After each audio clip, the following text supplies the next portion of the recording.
Good morning students. कल हमने जे J Thomson model पढ़ा था।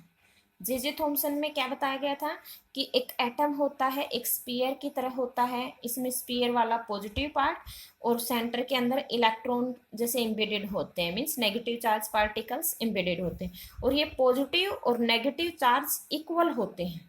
ठीक है। अब इसके ड्रॉबैक, क्योंकि हर एक मॉडल के कुछ ना कुछ कमियां तो रह ही जाती हैं, कोई परफेक्ट तो एक्सप्लेन नहीं कर पाता।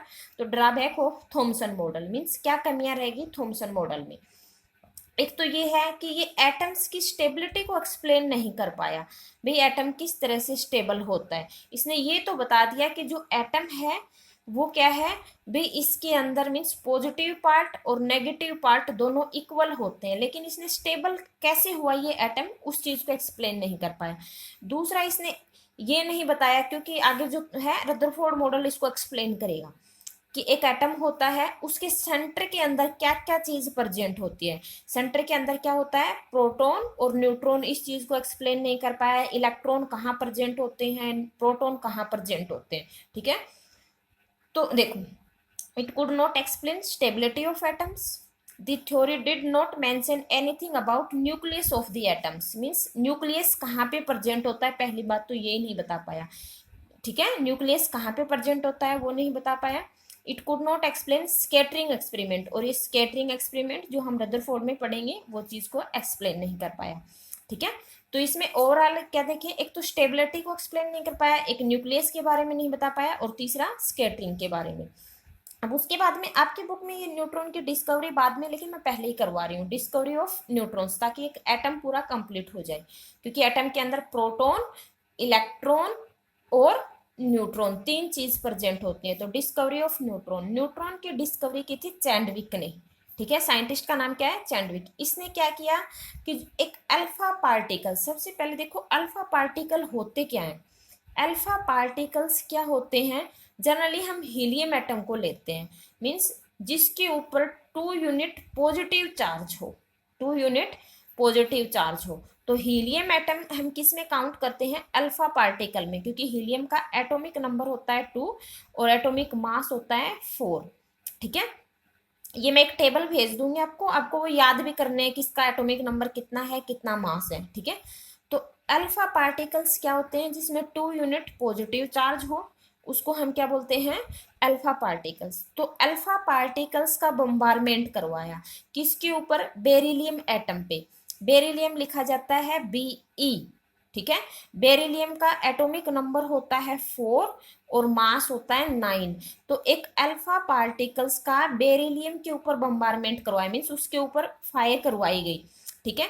जब उसने बेरिलियम का उसके ऊपर फायर करवाई, तो उसने देखा कि कोई तीसरा पार्टिकल्स भी बन रहा है, और वो क्या बना, कार्बन एटम बना, और साथ में एक न्यूट्रॉन बाहर निकल रहा है।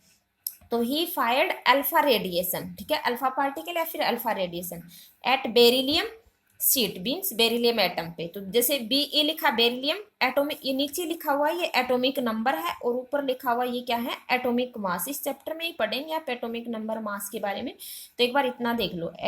ठीक है, 4 हो गया। ऐसे ही हीलियम है, ये अल्फा पार्टिकल हो गया 2 और 4, इसका एटॉमिक नंबर कितना है, 2 है, और मास कितना है, 4 है।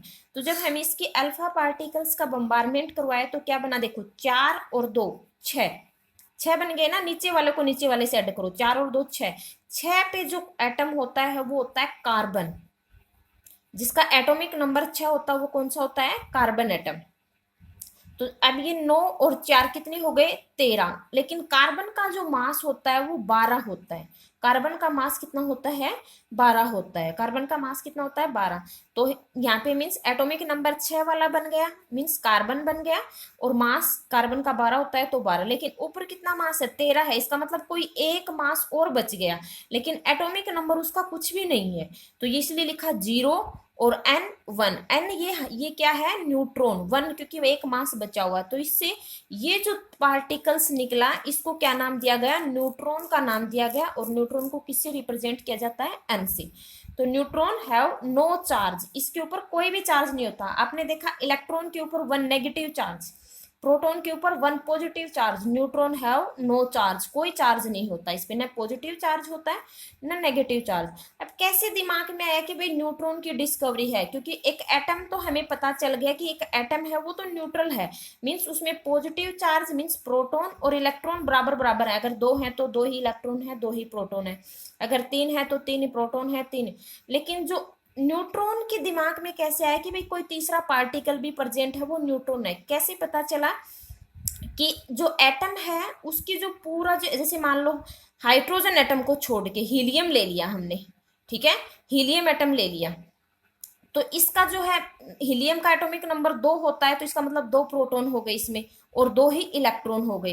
लेकिन मास मैंने अभी बताया कि हीलियम का मास कितना होता है, 4 होता है, तो किसी भी एटम का मास कंप्लीट नहीं हो रहा था, किसी भी एटम का मास कंप्लीट नहीं हो रहा था। अगर मास कंप्लीट नहीं होगा तो इसका मतलब कोई तीसरा पार्टिकल भी प्रेजेंट है जिसके ऊपर चार्ज तो कुछ नहीं होगा लेकिन उसके मास को कंप्लीट करेगा। जैसे हीलियम एटम लिया तो 2 प्रोटॉन हो गई, ठीक है, जितना एटॉमिक नंबर होता है ना उतने ही प्रोटॉन होते हैं, तो 2 प्रोटॉन हो गए 2 इलेक्ट्रॉन हो गए। और इलेक्ट्रॉन का मास हमने पढ़ा था नेग्जिबल होता है, न के बराबर होता है, तो इसका मतलब ये तो मास तो काउंट होगा ही नहीं इलेक्ट्रॉन का मास तो, ठीक है, तो इसका मतलब इसका मास तो 4 है लेकिन हमारे हिसाब से तो 2 ही आ रहा है।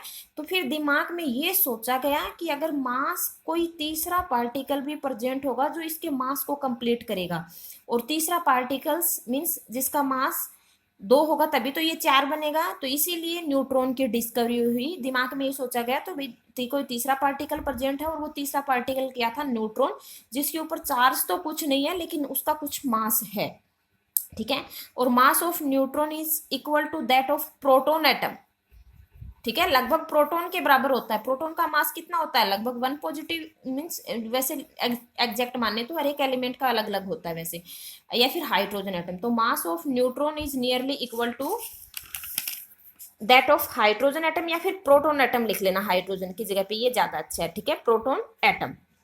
अब जो न्यूट्रॉन होता है, जैसे एक एटम बना रही हूं मैं, ये एटम है, एटम के अंदर एक सेंटर होता है और सेंटर के अंदर न्यूक्लियस होता है, सेंटर के अंदर क्या होता है, न्यूक्लियस होता है, जो रुदरफोर्ड एक्सप्लेन करेगा, जो कल पढ़ेंगे। न्यूक्लियस होता है, इस न्यूक्लियस में क्या क्या होते हैं, प्रोटॉन और न्यूट्रॉन, इस न्यूक्लियस में क्या होते हैं, प्रोटॉन और न्यूट्रॉन। तो जो न्यूट्रॉन है वो कहाँ पे प्रेजेंट हो गया, न्यूक्लियस के अंदर। लेकिन हाइड्रोजन है, हाइड्रोजन का मास भी 1 होता है और एटॉमिक नंबर भी 1 होता है, H11 मीन्स एटॉमिक नंबर भी 1 है और मास भी 1 है।